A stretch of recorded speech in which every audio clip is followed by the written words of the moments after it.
500 ఏళ్ల నాటి చరిత్ర, శతాబ్దాల నాటి పోరాటం, కోట్లాది మంది హిందువుల ఆకాంక్ష. రాముడికి తిరిగి పట్టాభిషేకం జరగబోతోంది త్వరలో. కానీ ఈ చరిత్ర వెనక ఎన్నో కథలు, ఎంతోమంది పోరాటాలు, ఎన్నో త్యాగాలు ఉన్నాయి. అవన్నీ మనకి వివరించడానికి ఈరోజు మన దగ్గర మదన్ గుప్తా గారు ఉన్నారు. వాళ్ళని అడిగి పూర్తి వివరాలు తెలుసుకుందాం. నమస్కారం అండి. నమస్కారం అండి. తెలుగు వన్ ప్రేక్షకులకు మదన్ గుప్తా నమస్కారాలు. ఇది చాలా సుదీర్ఘమైన చరిత్ర. చాలా మంచి అంశాన్ని మీరు ఎన్నుకున్నందుకు మీకు, మీ ప్రేక్షకులకు ధన్యవాదాలు. Thank you sir. అయితే నాకు ఒక క్వశ్చన్ ఉంది. మనకి ప్రతి ఊరిన, ప్రతి గ్రామంలోనూ రామ మందిరం ఉంది.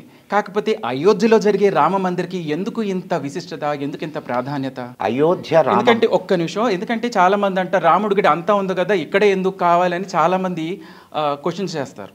అయోధ్యలో రామ మందిరం కట్టినంత మాత్రాన రాముడికి ఒరిగేది లేదు, తరిగేది లేదు. బంగారు లంకను నువ్వు తీసుకోవయ్యా అంటేనే రామచంద్రుడు అన్నటువంటి మాట మనకు శిరోధార్యం. జననీ జన్మభూమిశ్చ స్వర్గాదపి గరీయసి అని అంటాడు. మనం ఇప్పుడు ఈ మాట చాలా చోట్ల వింటూ ఉంటాం, చెప్పుకుంటూ ఉంటాం. అయ్యా బంగారు లంకను నీకు ఇస్తాను, అయోధ్యకి ఎందుకు పోతావు, ఇక్కడే ఉండి నువ్వు ఏలుకోవయ్యా అని అంటే, జననీ జన్మభూమిశ్చ స్వర్గాదపి గరీయసి, కన్న తల్లి, కన్న మాతృభూమి, ఈ రెండు స్వర్గానికంటే మిన్నవా అని చెప్పినటువంటి మహానుభావుడు శ్రీరామచంద్రుడు. శ్రీరామచంద్రుడు ఒక వ్యక్తి కాదు, ఈ దేశానికి ఒక సంస్కృతి, ఒక మార్గదర్శకుడు. రామాయణం, రాముడి ఆయనం, రాముడి ప్రయాణం అది. అంటే రాముడు నడిచినటువంటి దారి అది. ఎటువంటి దారి అది? ధర్మబద్ధమైనటువంటి దారి. ఆ దారిని మనకు చూపించారు మన పెద్దలు. అందుకు రాముడు ఆరాధ్యుడు. అందుకే రాముడిని పురుషోత్తముడు కూడా అంటారు. పురుషోత్తముడు అంటారు. మీకు ఇంకొక విచిత్రమైన విషయం ఇక్కడ చెప్పి తర్వాత మనం హిస్టరీలోకి నడుద్దాం. రాముడికి మన వాళ్ళందరూ చెప్తుంటారు రామో విగ్రహవాన్ ధర్మ అని. ఈ మాట అన్నదేవుడో తెలుసా? రాముడి చేత దెబ్బతిన్నటువంటి మారీచుడు, అంటే శత్రువు, రాముడికి శత్రువు అయినటువంటి వాడు రామో విగ్రహవాన్ ధర్మ అన్నాడు. రావణుడు వెళ్ళి, రే నేను సీతను తస్కరించాలి, నువ్వు మారువేషంలో రాముణ్ణి ఇజ్జయ్యానంటే, ఈ మాట రే ఎవరు అనుకుంటున్నావు నువ్వు రాముణ్ణి? రాముడు రామో విగ్రహవాన్ ధర్మ. వాడు చిన్నప్పుడు ఏది విలువిద్య నేర్చుకుంటున్నప్పుడు కొట్టిన బాణం దెబ్బ, వాడు చెప్తాడు రా అనే అక్షరం వింటే చాలు నాకు ఎక్కడ నవనాడులు కృంగిపోతాయి. అంటే రామా అని కూడా అవసరం లే, రా అంటే చాలు నాకు నవనాడులు కుంగిపోతాయని చెప్తాడు మారీచుడు. మారీచుడు ఇచ్చినటువంటి కితాబు రాముడికి, ఏది రామో విగ్రహవాన్ ధర్మ. అలా రాముడు తన విరోధుల చేత కూడా కీర్తింపబడినటువంటి వాడు. అటువంటి వాడు జన్మించినటువంటి భూమి అయోధ్య. అంతేగాని ఏదో అయోధ్యలో రామ మందిరం లేకపోతే ఏమి, మొత్తం దేశమంతా ఉన్నాయి కదా. దేనికైనా ఏ సంస్కృతికైనా ఒక చిహ్నం ఉంటుంది. ఆ సంస్కృతి చిహ్నం రామ మందిరం అయోధ్యలోది. అలాగే కాశీలో విశ్వనాథ ఆలయం, మధురలో శ్రీకృష్ణ ఆలయం. ఈ జాతికి భగవద్గీతను అందించినటువంటి మహానుభావుడు శ్రీకృష్ణుడు.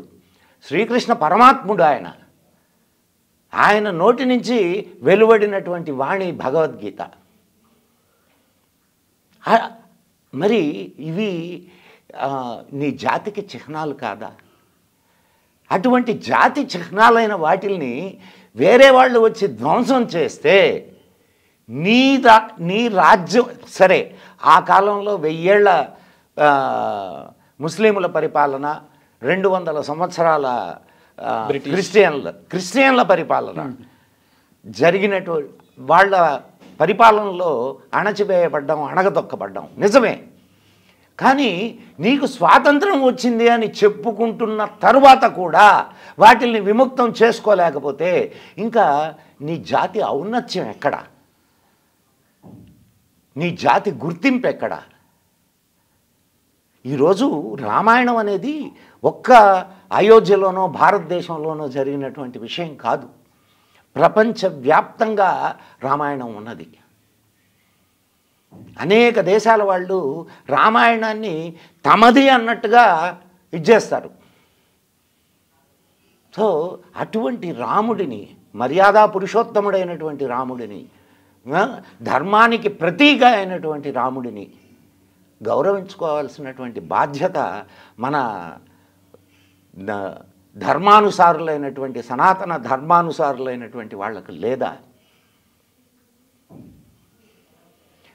కాబట్టి దానికోసం మీరు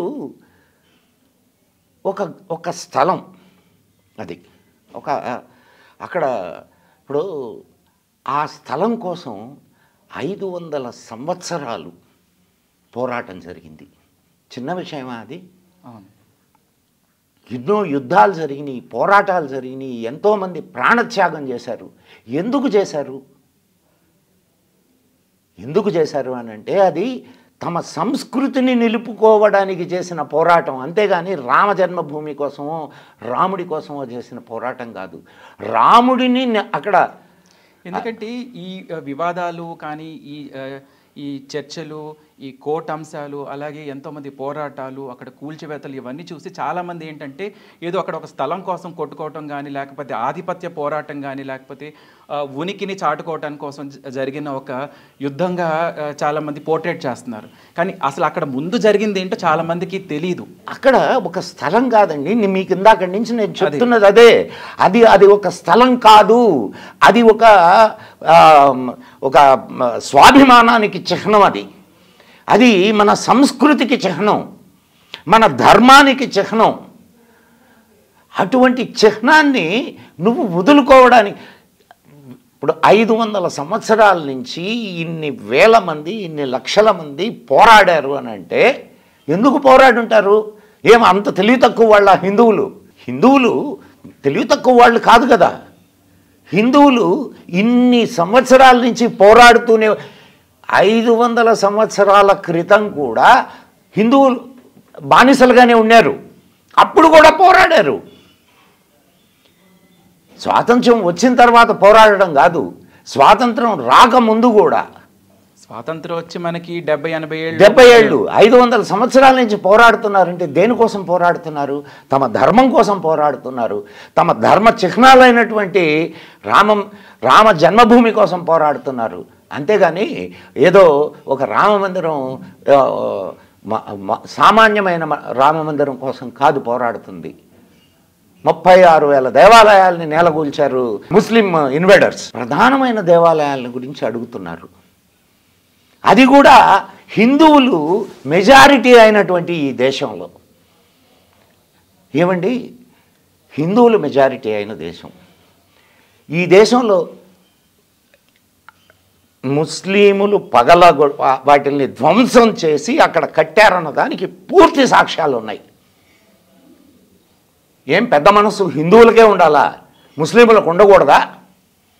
ఉండాలా, అవసరం లేదా? మరి ముస్లింలకి ఉంటే ఇదిగో మేము అన్నదమ్ములో భాయిచారా అంటుంటారు కదా. ఎక్కడ భాయిచారా? నువ్వు భాయి, నేను చారా.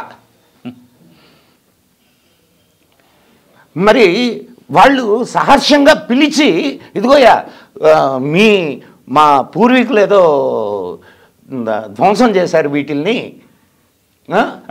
మీరు తీసుకోండి, మన మధ్య గొడవలొద్దు అని చెప్పొచ్చుగా. ఎక్కడికి పోయింది వాళ్ళ బుద్ధి?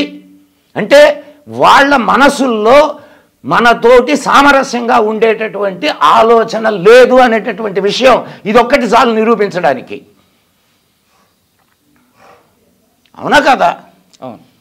ఇప్పుడు నాది మీ పెద్దలు నా దగ్గర నుంచి బలవంతంగా లాక్కున్నారు.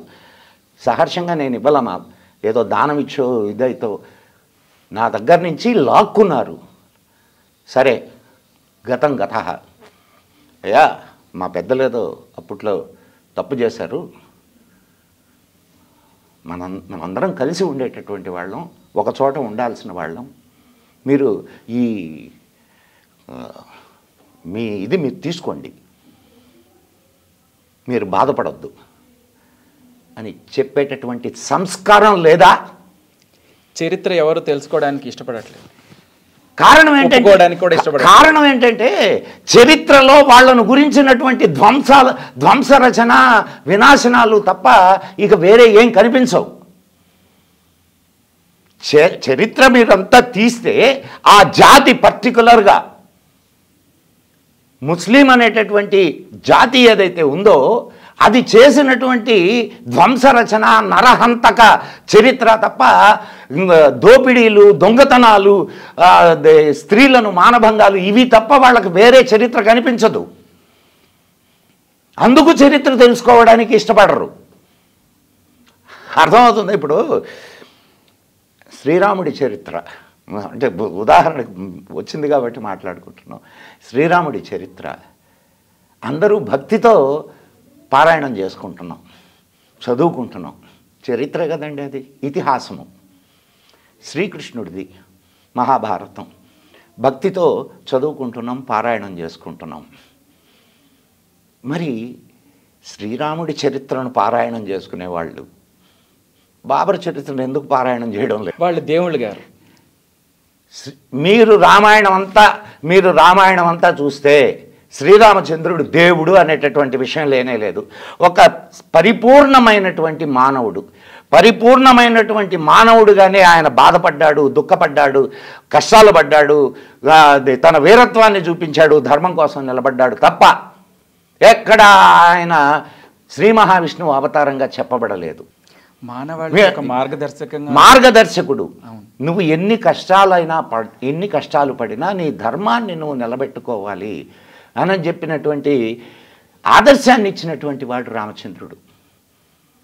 అందుకు రాముడి చరిత్రను మనం చదువుతాం, కానీ రాముడు దేవుడయ్యాడనో లేకపోతే ఆయన అవతారమూర్తి అనో కాదు. మానవులకు ఆదర్శం అది. ఒక అన్నగా తమ్ముల్ని ఎలా చూసుకోవాలో ఆదర్శం, ఒక భర్తగా ఆయన ఆదర్శం, ఒక రాజుగా ఆదర్శం, ఒక కుమారుడుగా ఆదర్శం. ఇన్ని ఆదర్శాలు ఆయన దగ్గర నుంచి మనం నేర్చుకోవాలి. అందుకు రాముడు మనకు ఆరాధ్యుడు. తీయండి ముస్లిం చరిత్ర. ఏ ఒక్కడైనా ఔరంగజేబు తండ్రిని అన్నల్ని చంపి రాజ్యానికి వచ్చినవాడు. ఏ రాజు చరిత్ర చూసుకున్నా వాళ్ళ తాతల్ని, తండ్రుల్ని, లేకపోతే అన్నల్ని, తమ్ముల్ని చంపి వినాశనాన్ని సృష్టించి రాజ్యాన్ని చేజిక్కించుకున్నవాళ్ళు. మరి ఎవరు ఆదర్శం? ఇటువంటి చరిత్రను తెలుసుకోవాల్సిన అవసరం ఉన్నదా లేదా? రాబోయే తరాలకి మన చరిత్ర చెప్పడం ఎంతో ముఖ్యం. సో అందుకనే ఇప్పుడు మళ్ళీ మనం ఈ రామ మందిరం కానీ లేకపోతే రాముడి చరిత్ర గురించి మళ్ళీ మనం మాట్లాడుకుంటున్నాం. రాబోయే తరాలకి ఇది అందజేయాలని. చేయాలా? ఎలా అందజేస్తారు? మరి ఈరోజు మీడియా కానీ, ఈరోజు చరిత్రను రాసినటువంటి వాళ్ళు కానీ ఈ విషయాలు ఏవి చెప్పరు. కారణం ఏంటంటే హైందవుల్ని, హిందువుల్ని, సనాతన ధర్మాన్ని అనుసరించేటటువంటి వాళ్ళని అణగదొక్కాలని చూసేటటువంటి ప్రభుత్వాలు, వాళ్ళకు సపోర్ట్ చేసేటటువంటి లౌకికవాదం అనేటటువంటి ముసుగు వేసుకున్నటువంటి కుహనా మేధావులు, వాళ్ళందరితో నిండినటువంటి ప్రజా వ్యవస్థలు. ఇంకా ఎక్కడ నిజమైన చరిత్ర, నిజమైనటువంటి ఆదర్శం సామాన్యులకు అందుద్ది?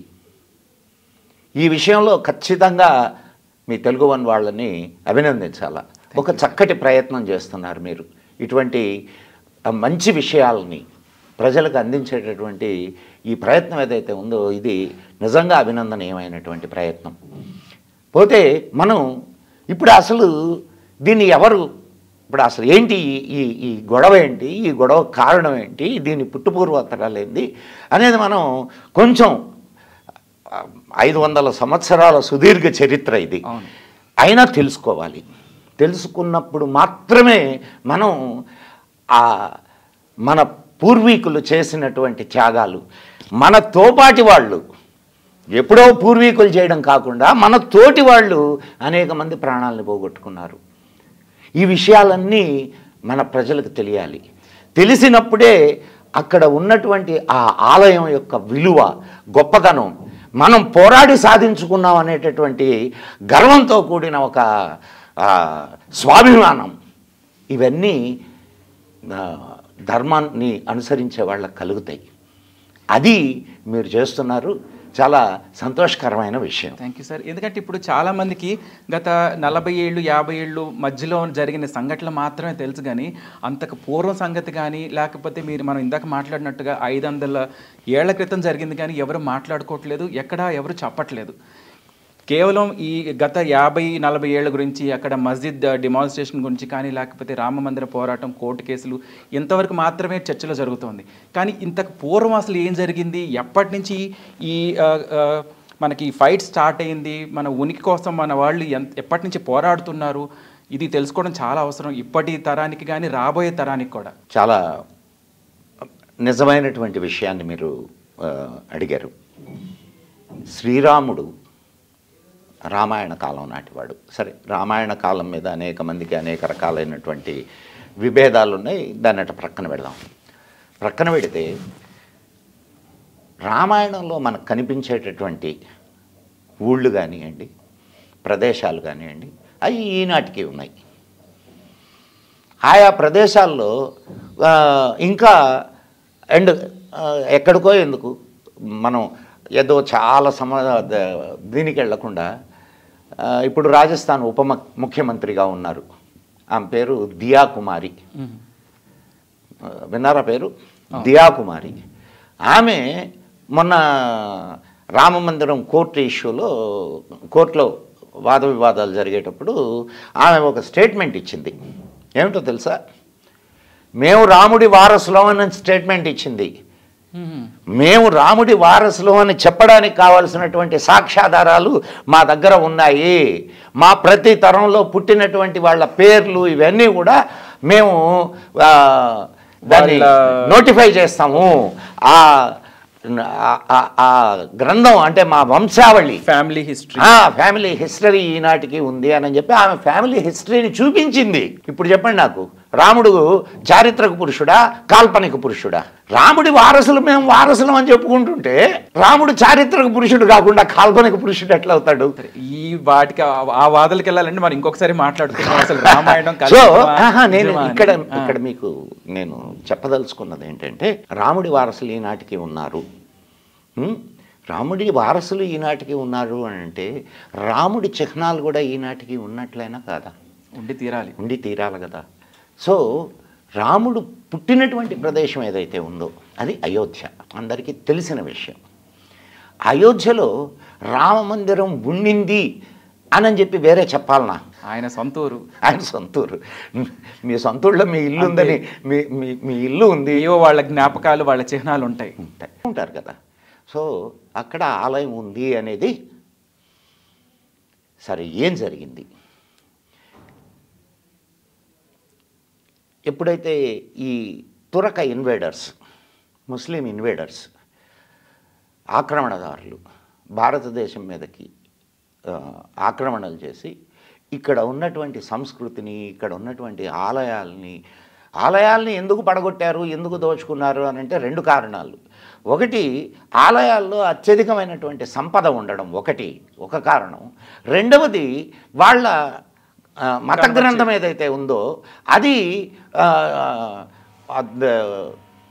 అంటే విగ్రహాలని ఆరాధించకూడదు, వాటిని నాశనం చేయండి, ధ్వంసం చేయండి అని చెప్పడం రెండవ కారణం. సో ఈ 2 కారణాల వల్ల ముస్లిం ఆక్రమణదారులు భారతదేశంలో ఉండేటటువంటి 36,000 దేవాలయాలని నాశనం చేశారు. దాంట్లో ప్రధానమైన దేవాలయాలు కొన్ని నాశనమైనవి. కాశీ కానివ్వండి, మధుర కానివ్వండి, ఈ రామజన్మభూమి కానివ్వండి. బాబరు ఈ దేశాన్ని పరిపాలిస్తున్నప్పుడు ఈ దేశాన్ని అందరూ పరిపాలించలేదండి, అది కూడా ఒక మిత్. కొంత భాగం మాత్రమే ముస్లింలు పరిపాలించారు. ఆ పరిపాలించిన చోట్లనే చాలా భయంకరమైనటువంటి దారుణాలు జరిగినాయి. బాబర్ పరిపాలిస్తున్నప్పుడు బాబర్ సైన్యాధిపతి అయినటువంటి మీర్ బాకి, ఇది 1528వ సంవత్సరం. జాగ్రత్తగా ఈ డేట్స్ని మీరు గుర్తుపెట్టుకోవాలి. 1528వ సంవత్సరంలో బాబర్ సైన్యాధ్యక్షుడైనటువంటి మీర్ బాకి అక్కడ ఉన్నటువంటి ఆలయాన్ని నేలమట్టం చేసి దాని మీద మసీదు కట్టించాడు. మసీదు కట్టించి తన రాజైనటువంటి బాబర్ పేరుని దానికి పెట్టాడు. అదే బాబరీ మసీద్. తర్వాత 1859లో, అంటే ఎప్పుడు, ఇది 1529లో జరిగింది. 1859 నాటికి ఏమైంది? ప్రభుత్వాలు మారిపోయినాయి, బ్రిటిష్ పరిపాలన మొదలైంది. బ్రిటిష్ పరిపాలనలో మొట్టమొదటిసారిగా హిందూ ముస్లింలు వాళ్ళ ప్రార్థనలు అక్కడే చేసుకోవడానికి, బాగా నోట్ డౌన్ దిస్ పాయింట్, అక్కడే చేసుకోవడానికి బ్రిటిష్ వాళ్ళు ఒక కంచె నిర్మించారు. ఇప్పుడు 1859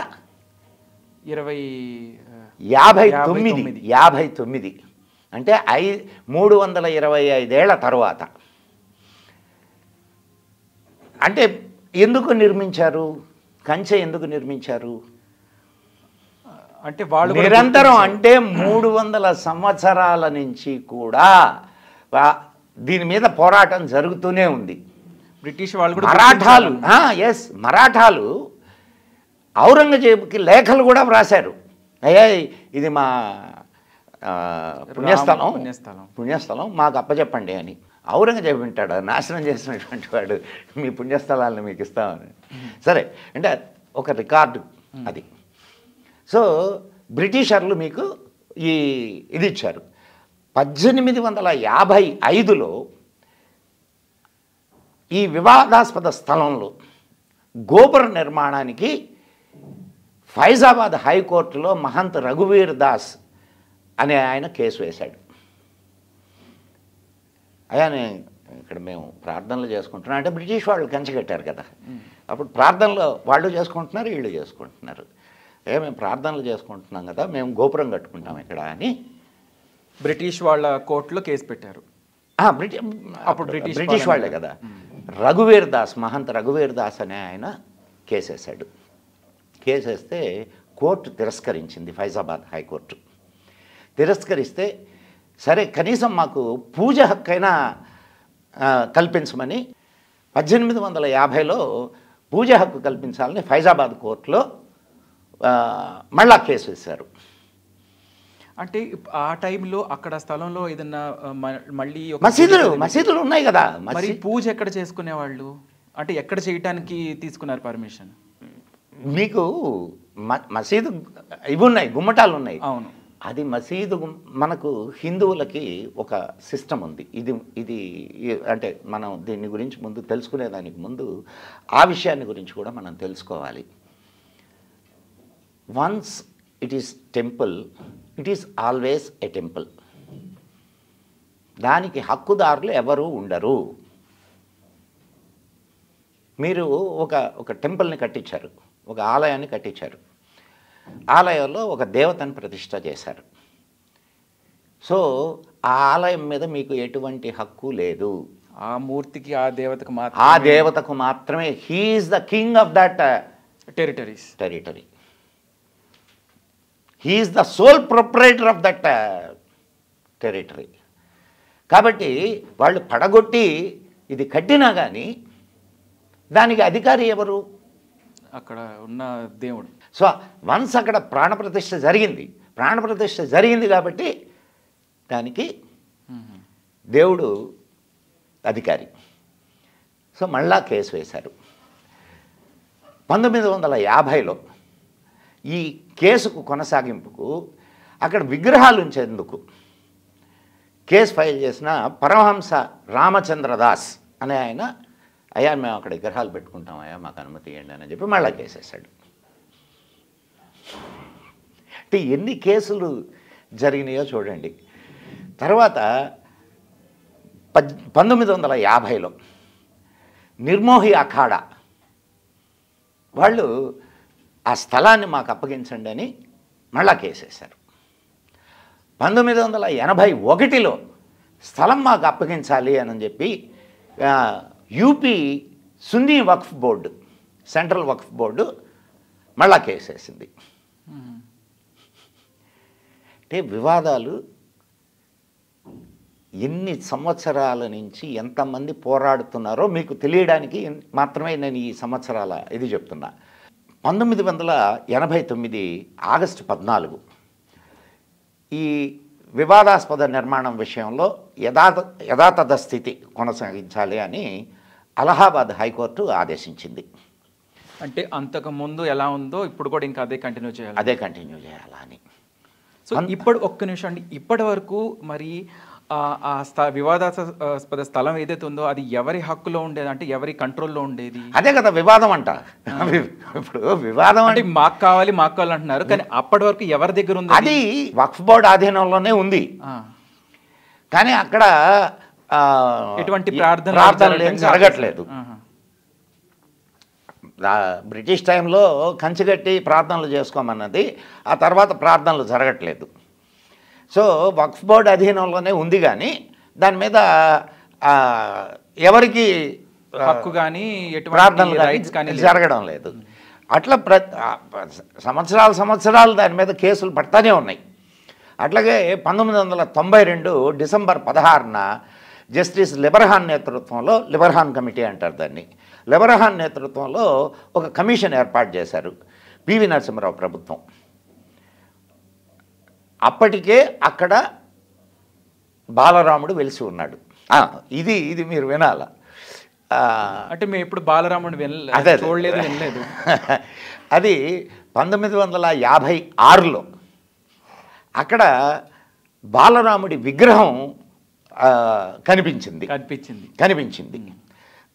ఇక కనిపించింది అంటే అక్కడ వెలిసాడు అనేది మన నమ్మకం.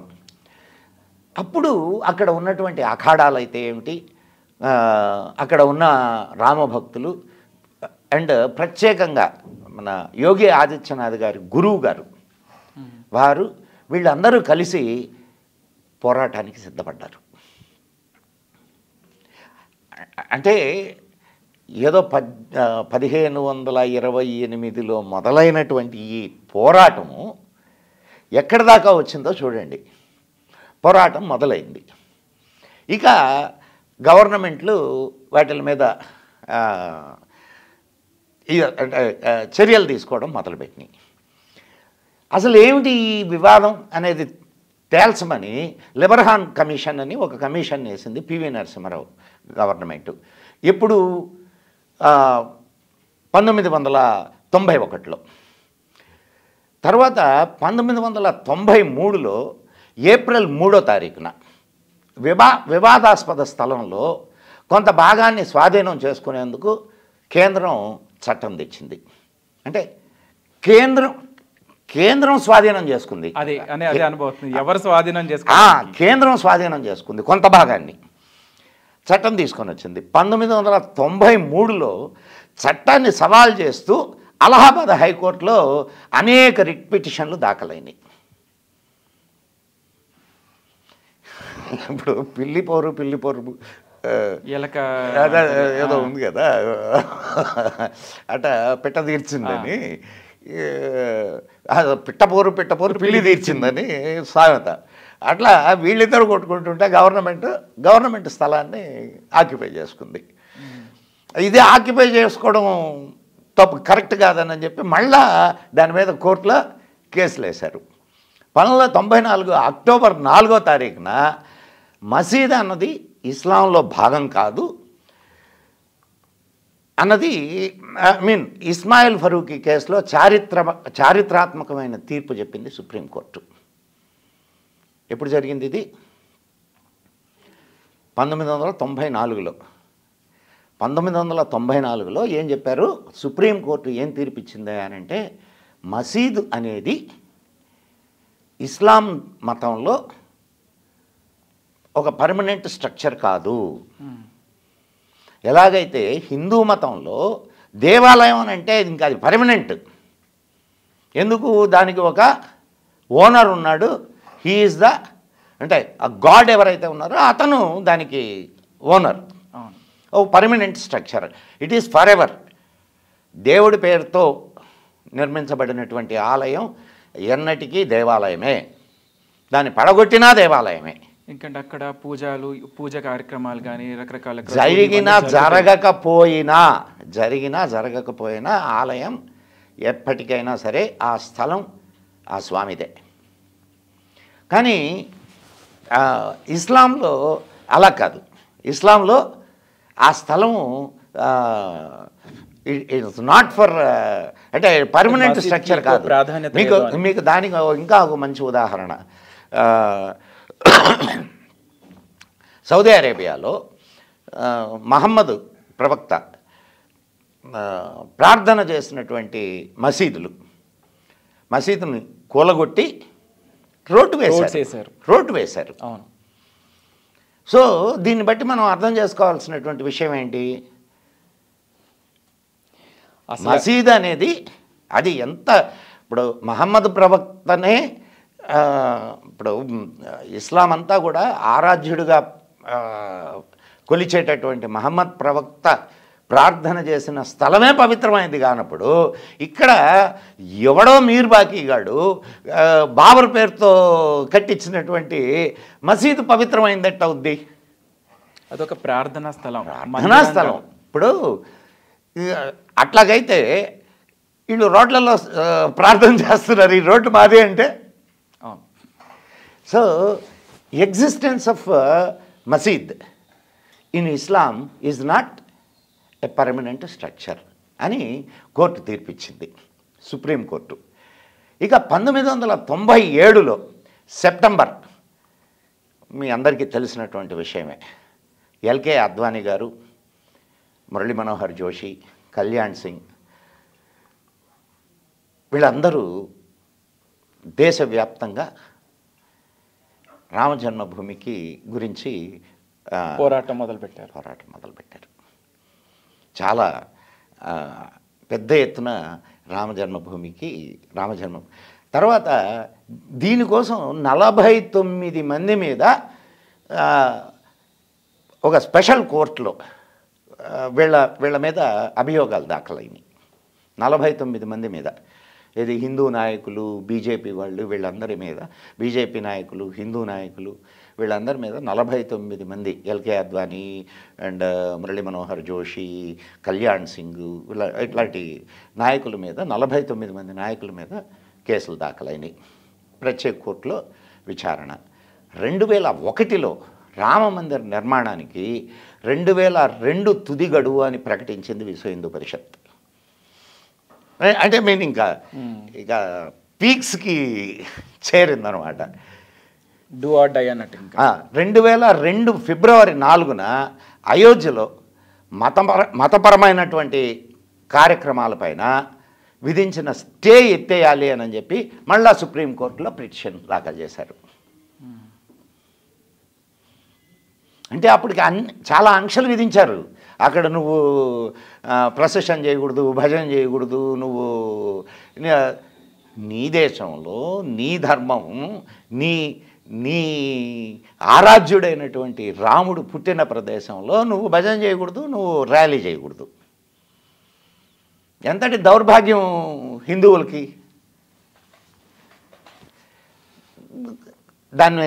ఆ ఆంక్షలు ఎత్తేయాలని చెప్పి సుప్రీంకోర్టులో కేసేశారు. 2002 ఏప్రిల్లో అయోధ్య స్థలం ఎవరిది అనే దాని మీద అలహాబాద్ హైకోర్టు లక్నో బెంచి విచారణ మొదలుపెట్టింది. ఇప్పుడు మీరు బాగా ఆలోచించండి ఎన్ని ముళ్ళు పడ్డాయో. మీర్ బాకీ అనేవాడు దాన్ని పడగొట్టాడు. తర్వాత బ్రిటిష్ వాళ్ళు సరే సగం చేసి ఇద్దరు తీసుకోండి, తన్నుకొని తగలబడండి రా అని అన్నారు. తర్వాత కోర్టులు ఎవరిది కాదు గవర్నమెంట్ గవర్నమెంట్ కొంత స్థలం తీసుకుంది. ఇట్లా ఒకదానికొకటి ముడి ముడి ముడి ముడి పడుతూ వచ్చింది. తర్వాత 2002 జూన్లో హిందూ ముస్లింలతో చర్చల కోసం అయోధ్యలో ఒక సెల్ ఏర్పాటు చేసి అంటే అప్పుడు 2002లో వాజ్పేయి గారు ప్రధానిగా ఉన్నారు. హిందూ ముస్లింలతో చర్చలు చేసి దీన్ని సామరస్యంగా పరిష్కరిద్దాం అని చెప్పి ఒక ప్రయత్నం చేశారు. అది విఫలమైంది. 2003 మార్చి 13న ఈ వివాదాస్పద స్థలంలో మతపరమైన కార్యక్రమాలకు అనుమతి లేదని సుప్రీంకోర్టు ప్రకటించింది. 2002లో మాకు మతపరమైన అంటే మేము పూజలు గీజలు చేసుకోవాలండి, మాకు అనుమతి ఇవ్వమంటే అనుమతి ఇచ్చేది లేదని చెప్పి 2003లో సుప్రీంకోర్టు కోర్టు ఆర్డర్ వచ్చింది. ఇక 2009 జూన్ లెబర్హాన్ కమిషన్ ఏర్పాటు చేశాడు కదా ఎవరు, పివి నరసింహరావు గారు. ఆ లెబర్హాన్ కమిషను 2009 జూన్లో నివేదికను సమర్పించింది. ఆ లెబర్హాన్ కమిషన్ నివేదిక ఈనాటికి రహస్యంగానే ఉంది. ప్రభుత్వం ఏర్పాటు చేసినటువంటి ఒక కమిషను, ఆ కమిషన్ తేల్చినటువంటి విషయాలు బయటకు రావాలన్నా పర్లేదా? రావాలి, అందరికీ తెలియాలి. కానీ ఎందుకు తెలియట్లేదు అని అంటే రాజకీయం. ఇప్పుడు లెబర్హాన్ సపోజ్ అంటే అది దాంట్లో ఏముందో నాకు తెలియదు, బయటకు రాలేదు కాబట్టి చెప్పలేను. సపోజ్ ఇది హిందువులదే అని ఉంటే అని కానీ లెబర్హాన్ కమిషన్ నిర్ధారించి ఉంటే కాంగ్రెస్ ప్రభుత్వము ముస్లింలు ఓట్లు పోతాయి కదా. అవును, మీరే కమిషన్ ఇచ్చి మీరే ఇట్లాంటి తీర్పు ఇప్పిస్తే ఇంకా మా ఓట్లు మీకెందుకు అని అనరు. సో ఒకవేళ ఇది ముస్లింది అయింది అంటే హిందువులు ఓట్లు. కాబట్టి రాజకీయపరమైనటువంటి ప్రయోజనాల కోసం లెబర్హాన్ కమిషన్ నివేదికని తొక్కిపెట్టారు. 2010 సెప్టెంబర్ 30 ఈ వివాదాస్పద స్థలాన్ని 3 భాగాలుగా విభజిస్తూ హైకోర్టు తీర్పిచ్చింది. ఏంటంటే ఒకటి వివాదాస్పద స్థలాన్ని సున్నీ వక్ఫ్ బోర్డు, నిర్మోహి అఖాడా అండ్ ప్రభుత్వం.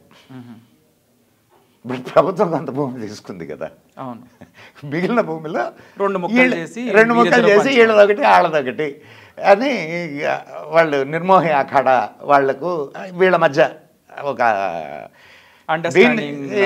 అండర్స్టాండింగ్ని చేయాలని తీర్పిచ్చింది, అంటే విభజించింది అనమాట. 2011 మే 9న అయోధ్య భూ వివాదం పైన హైకోర్టు ఇచ్చినటువంటి తీర్పు పైన సుప్రీంకోర్టు స్టే ఇచ్చింది. దాన్ని 3 భాగాలుగా విభజించింది కదా, ఆ తీర్పు మీద సుప్రీంకోర్టు స్టే ఇచ్చింది. అంటే 2016 ఫిబ్రవరి 26లో వివాదాస్పద స్థలంలో రామ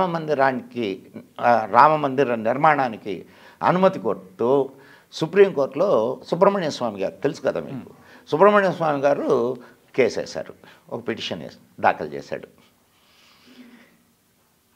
అంటే చూడండి ఎన్ని మలుపులు తిరుగుతూ ఇప్పుడు దాకా మనం ఎక్కడ దాకా వచ్చాం, 2009 వరకే వచ్చాం. ఇంకా తర్వాత 2023 వరకు ఇది ఉంది. 2017లో మార్చి 21న కోర్టు వెలుపల రాజీ కుదుర్చుకోవాలని మన భారత ప్రధాని సూచించారు. జస్టిస్ జేఎన్ ఖేహర్,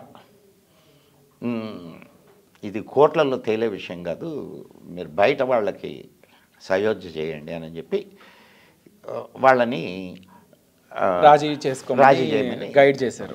2017 నవంబర్ 20న అయోధ్యలో రామ మందిరం, లక్నోలో మసీదు నిర్మించవచ్చని సుప్రీంకోర్టుకు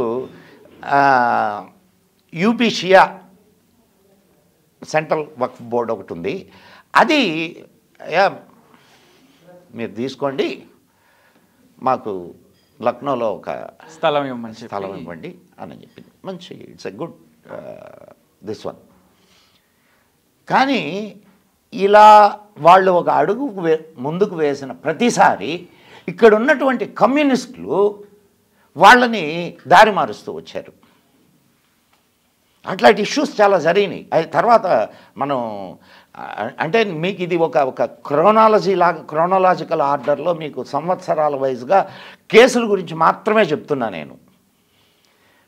ఈ మొత్తం కేసును మీరు కానీ స్టడీ చేస్తే కమ్యూనిస్టులు చేసినన్ని కుట్రలు ఇంకెవరూ చేయలే.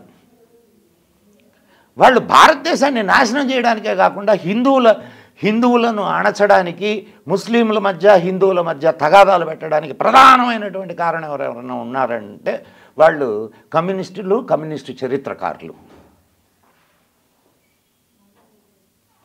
దానికి సంబంధించిన వివరాలు మీకు నేను సాక్ష్యాధారాలతో సహా ఇస్తా. తర్వాత 2017 సెప్టెంబర్ 27న న్యాయమూర్తుల రాజ్యాంగ ధర్మాసనానికి కేసు బదిలీ చేయాలి అని విజ్ఞప్తి చేస్తే దాన్ని సుప్రీంకోర్టు తిరస్కరించింది. 2018 మార్చి 23 ఇస్లాంలో మసీదుకు ప్రత్యేక స్థానం లేదు అని మళ్ళా సుప్రీంకోర్టు స్పష్టం చేసింది. ఇంతకుముందు ఒకసారి కోర్టు తీర్పిచ్చింది, మీకు చెప్పాను నేను. మళ్ళా సుప్రీంకోర్టు అరే దీంట్లో ఇది ఇస్లాం అనే దాంట్లో మసీద్ అనేది ముఖ్యమైన విషయం కాదు, కాబట్టి మీరు దాని మీద అంత పట్టుబట్టొద్దు అని సుప్రీంకోర్టు ఉద్దేశం. 2019 జనవరి 25న అయోధ్య కేసు విచారణకు 5 న్యాయమూర్తుల ధర్మాసనం ఏర్పాటు చేయబడింది. ఇది చాలా మొత్తం ఇప్పటి వరకు జరిగిన 500 సంవత్సరాల చరిత్రలో చాలా క్రూషియల్ పెద్ద మలుపు. 5 జడ్జీల ధర్మాసనం. 2019 మే 10 మధ్యవర్తిత్వ ప్రక్రియ గడువు ఆగస్టు 15 వరకు పొడిగించిన సుప్రీంకోర్టు అంటే ఇందాక మనం చెప్పుకున్న మధ్యవర్తుల ద్వారా మీరు దీన్ని కోర్టు బయట చేయడానికి పరిష్కరించుకోండి అని చెప్పారు. తెలుసు కదా స్వామీజీ, ఆయన మధ్యవర్తిత్వం. అగ్నివేష్ శ్రీశ్రీ రవిశంకర్, ఒక ఆయన స్వామీజీ ఉన్నారు కదా, రవిశంకర్జీ అగ్నివేష్ వీళ్ళ మధ్యవర్తిత్వం జరిగింది. ఆ మధ్యవర్తిత్వం జరపమని కోర్టు వాళ్ళకి ఇచ్చింది. అరే మీరు మధ్యవర్తిత్వం చేసి ఈ కేసును కోర్టు బయటనే పరిష్కరించుకునే దానికి మార్గం చూడండి అని. ఆ మధ్యవర్తిత్వం వహించే వాళ్ళు ఎవరైతే ఉన్నారో వాళ్ళకు ఒక గడువు విధించింది. దాన్ని మళ్ళీ సుప్రీంకోర్టు కొంత పొడిగించింది కూడా. 2019 ఆగస్టు 1న సీల్డ్ కవర్లో ఆ మధ్యవర్తులు ఒక నివేదిక సమర్పించారు. 2019 ఆగస్టు 2 మధ్యవర్తిత్వం విఫలమవడంతో ఆగస్టు 6, 2019 నుంచి కేసు రోజువారీ విచారణ మొదలైంది. బాగా గుర్తుపెట్టుకోండి, 2019లో మధ్యవర్తిత్వం ఫెయిల్ అయింది. ఫెయిల్ కావడంతో సుప్రీంకోర్టు ఇక డెసిషన్ తీసుకుంది. ఏమైనా సరే ఈ కేసుని మనం పరిష్కరించాలి అని 5 జడ్జీల ధర్మాసనం దానికి ఏర్పాటు చేయబడింది. అండ్ వాళ్ళు ఈ కేసుని రోజువారీగా వినడానికి రంగం సిద్ధమైంది. అయోధ్య కేసులో 40 రోజుల పాటు సుదీర్ఘంగా వాదనలు సుప్రీంకోర్టు విన్నది. 40 రోజులు.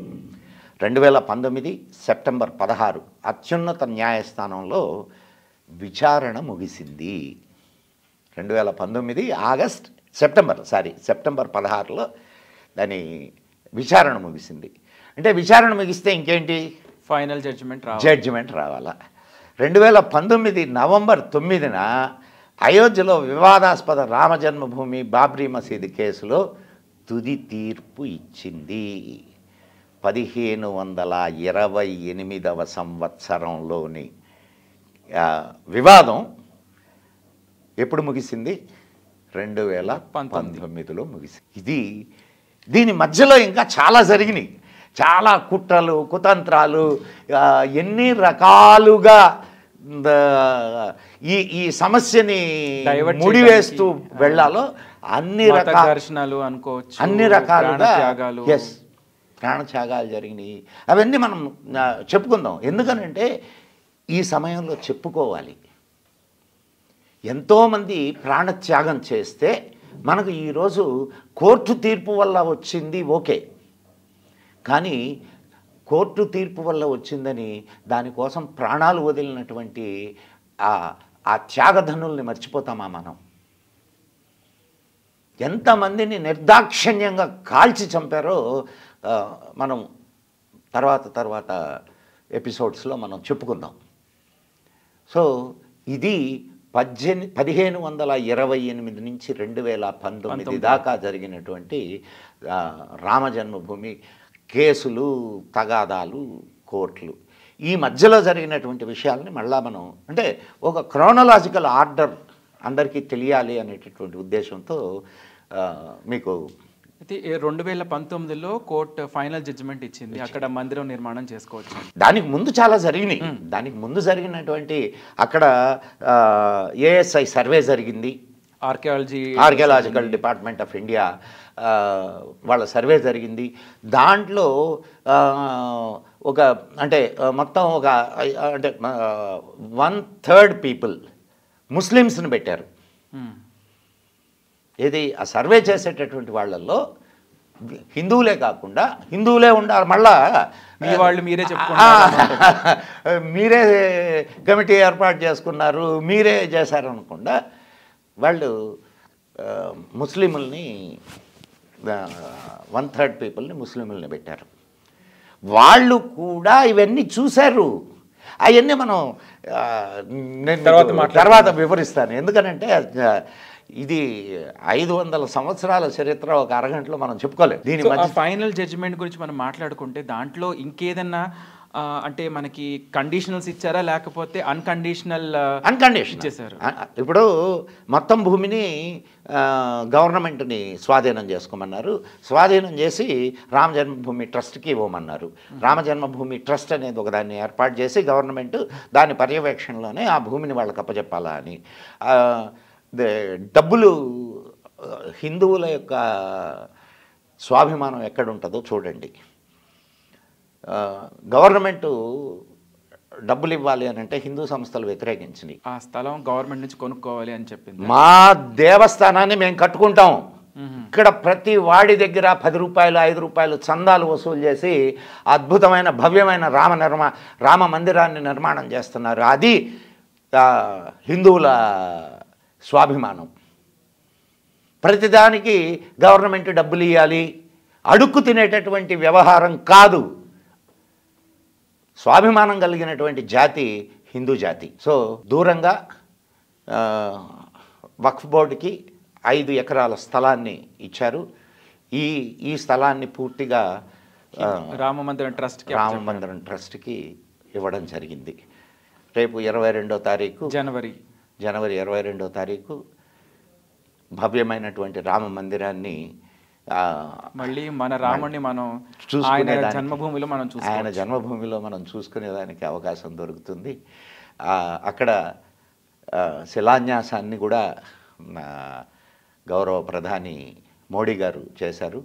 రేపు మందిరాన్ని ఓపెన్ చేసేది కూడా మోడీ గారే 22వ తారీఖున. ఆ దివ్యమైనటువంటి సమయం కోసం మనం నిజంగా అదృష్టవంతులం. మన పెద్దవాళ్ళందరూ పోరాడారు. ఆ పోరాట ఫలితం మనం అనుభవిస్తున్నాం. ఇది మనం ఎన్నో జన్మల్లో చేసుకున్నటువంటి పుణ్యం ఇది. కాబట్టి మనం రాముడిని త్వరలో దర్శించుకుందాం. దయచేసి ఎవరు 22వ తారీఖు మాత్రం అక్కడికి వెళ్ళకండి. అందరూ ఒకసారి అందరూ ఒకసారి వెళ్తే రాముడు కూడా భరించలేడేమో. అంతే. కాబట్టి హాయిగా మనం రాముడిని ప్రశాంతంగా దర్శించుకుందాం.